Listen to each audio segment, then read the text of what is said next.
Hey, if you want to find the ringtone settings on the Redmi 12C, first you have to open the settings, then you have to scroll down and go to the sound and vibration.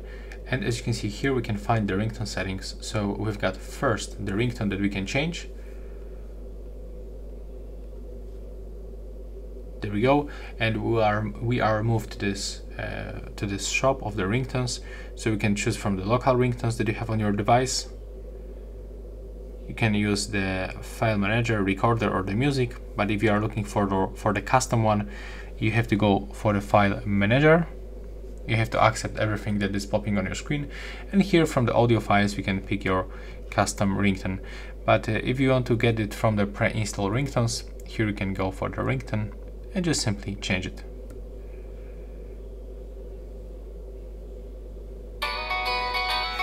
Just like this. That's how we can change the ringtone, and also we can change the ringtone volume by moving this slider.